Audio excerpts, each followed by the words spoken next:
अस्सलामुअलैकुम रहमतुल्लाहि बरकातुहू। मैं चांद सुल्ताना जूनियर कॉलेज से शेख मुनाब। आज हम कक्षा 12वीं का पद्य पाठ क्रमांक 5 आ रुंद के दोहे इस पद्य पाठ का अध्ययन करेंगे। कवि परिचय।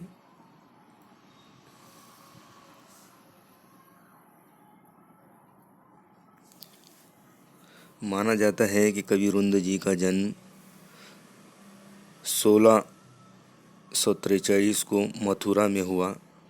रीतिकालीन परंपरा के अंतर्गत आपका नाम आदर के साथ लिया जाता है। आपका पूरा नाम रुंदनवन दास है। आपकी रचनाएं रतिबद्ध परंपरा में महत्वपूर्ण स्थान रखती है। आपने काव्य के विविध प्रकारों में रचनाएं रची है। 12 महासा में 12 महीनों का सुंदर चित्रण किया है।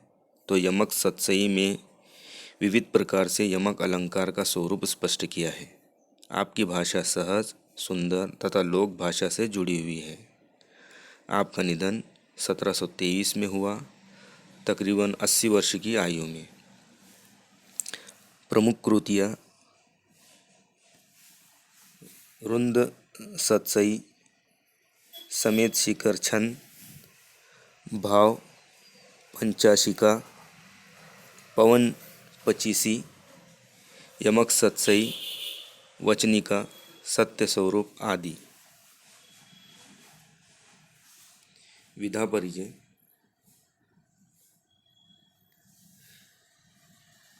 रीतिकालीन काव्य परंपरा में दोहा छंद का अपना विशिष्ट स्थान है। दोहा छंद कई कवियों का प्रिय छंद रहा है। दोहों के प्रत्येक चरण के अंत में लघु वर्ण आता है। इसके 4 चरण होते हैं।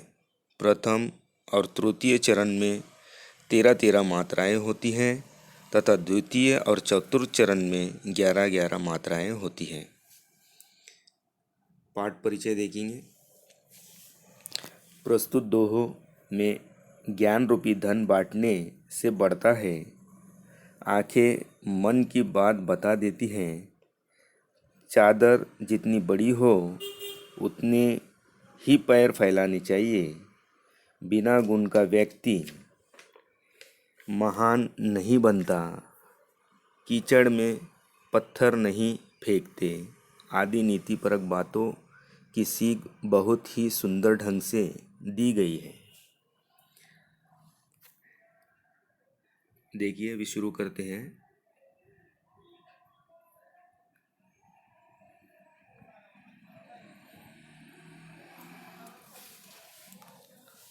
सरस्वती के भंडार की बड़ी अपूर्व बात। सरस्वती का अर्थ है विद्या की देवी। अपूर्व, अपूर्व यानी अपूर्व, अजीब। अपूर्व, अपूर्व या अजीब। जो ज्यों खर्चे, खर्चे यानी खर्च करे, त्यों त्यों बड़े, बिना खर्चे घटी जात। घटी जात यानी कम हो जाना, कम हो जाता है। तो यहाँ पर कवि रुंद जो है कहते हैं कि माँ सरस्वती के ज्ञान की बात बहुत अनूठी है और अपूर्व है। ज्ञान के भंडार को जितना खर्च किया जाए अर्थात जितना बांटा जाए उतना ही बढ़ता है। यदि ज्ञान को बांटा न जाए तो इसमें कमी आती जाती है। देखिए अभी दूसरी पंक्तियाँ।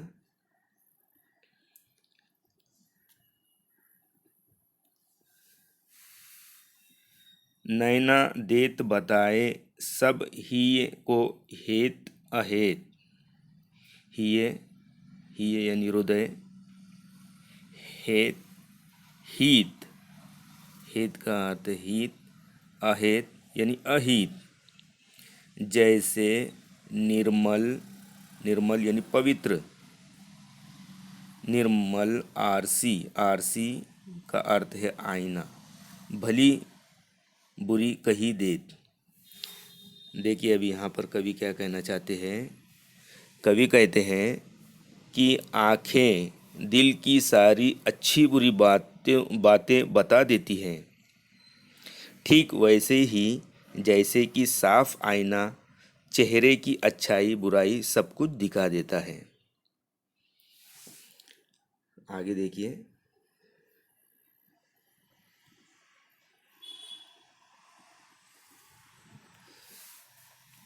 अब यहाँ पर कवि ये बताना चाहते, देखिए अपनी पहुँच विचारी कै पहुँच पहुँच यानी क्षमता, कर्तव्य करिए दौर, कर्तव्य यानी कार्य, तेते पाओ पसारिए जेती लांबी सौर, सौर यानी चादर। देखिए अभी कवि क्या कह रहे हैं यहाँ पर। कवि कहते हैं कि हमारी जितनी क्षमता हो उसी के अनुसार हमें अपने कार्य का फैलाव करना चाहिए। कवि उदाहरण देते हुए कहते हैं कि हमारी चादर की लंबाई जितनी हो हमें उतने ही पाँव फैलाने चाहिए। यदि हम ऐसा नहीं करते तो हम अपना कार्य पूरा नहीं कर सकते।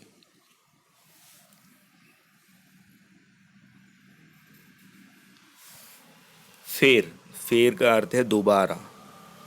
न हवे है कपट सो जो कीजे व्यापार, जैसे हांडी काट, हांडी काट काट यानी लकड़ी की चढ़े न दूजी बार। कवि कहते हैं कि व्यापार यानी लेन देन में हमें छल कपट का सहारा नहीं लेना चाहिए। व्यापार में एक ही बार ग्राहक को धोखा दिया जा सकता है, दूसरी बार नहीं, दूसरी बार वो सावधान हो जाता है। ठीक वैसे ही जैसे कि लकड़ी की हांडी को आग पर एक ही बार रखा जा सकता है, उसे दूसरी बार नहीं रख सकते क्योंकि पहली बार में ही वो जल जाती है।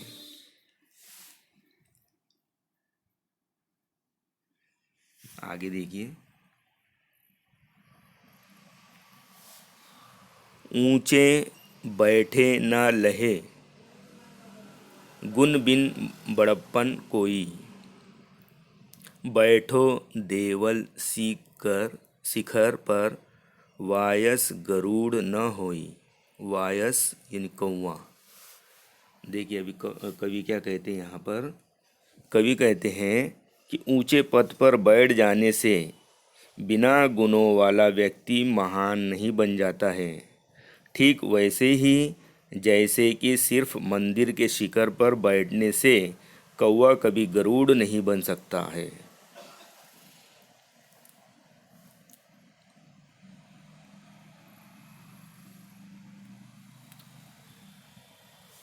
उद्यम, उद्यम का अर्थ यहाँ पर है प्रयत्न।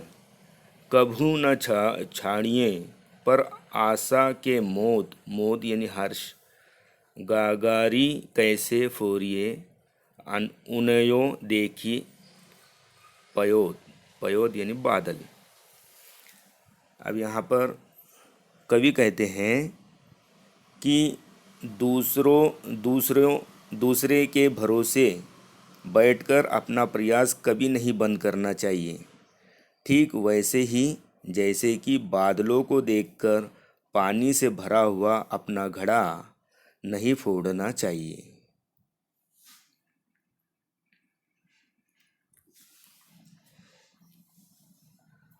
कछु कही नीच न छेड़िए भलो न वाको संग, भलो यानी अच्छा, वाको उसका,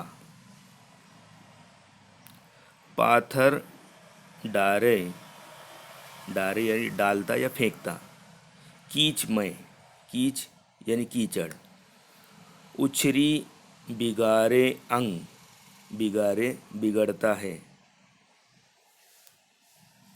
कवि कहते हैं कि नीच अर्थात बुरे आदमी को कभी कुछ बुरा भला कहकर छेड़ना नहीं चाहिए, क्योंकि जैसे कीचड़ में पत्थर फेंकने पर कीचड़ की गंदगी अपने ही ऊपर आती है, उसी तरह बुरे आदमी को कही गई बातों के बदले उसके द्वारा कहे गए अपशब्द हमें सुनने पड़ते हैं।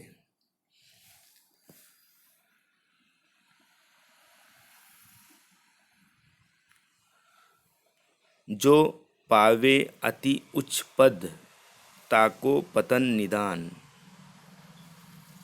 पतन ऊपर से नीचे आना, पतन का अर्थ है ऊपर से नीचे आना। निदान, निदान का अर्थ है अंत में।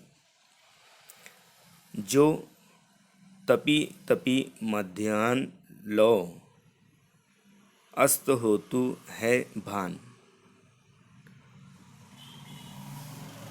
कवि कहते हैं कि जिस व्यक्ति को उच्च पद प्राप्त होता है उसका भी एक न एक दिन पतन होना निश्चित है। जिस प्रकार दोपहर के समय बहुत अधिक तपता हुआ सूर्य शाम होते होते डूब जाता है।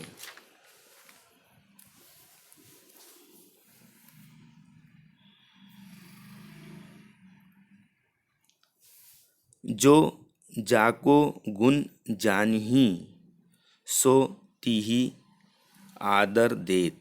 तिहि यानी उसे।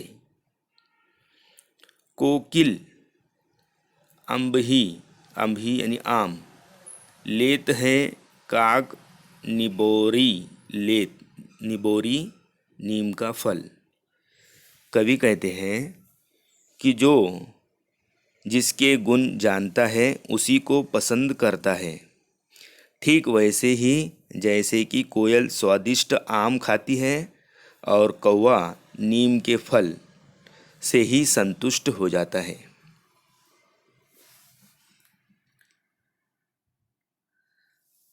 आप अकारज आपनो, करत कुबूद, कुबूद अविवेक, कुबूद के साथ पाए कुल्हाड़ी आपने मारत मूर्ख हाथ। कवि कहते हैं कि बुद्धिहीन के साथ रहने वाला स्वयं का ही नुकसान कर लेता है।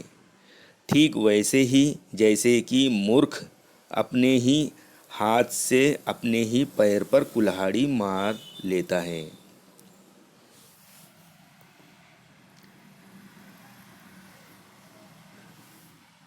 कुल कपूत जानियो, परे लखी शुभ लक्षण गात।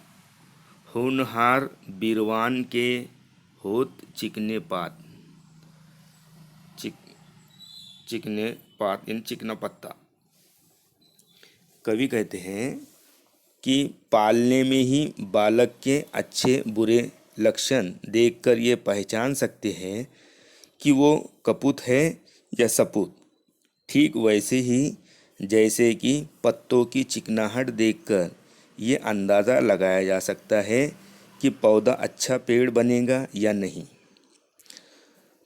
तो आशा करता हूँ आपको ये कविता समझ में आई होगी। अगली तासिका में फिर उपस्थित होऊंगा नए पाठ के साथ। अल्लाह हाफिज़।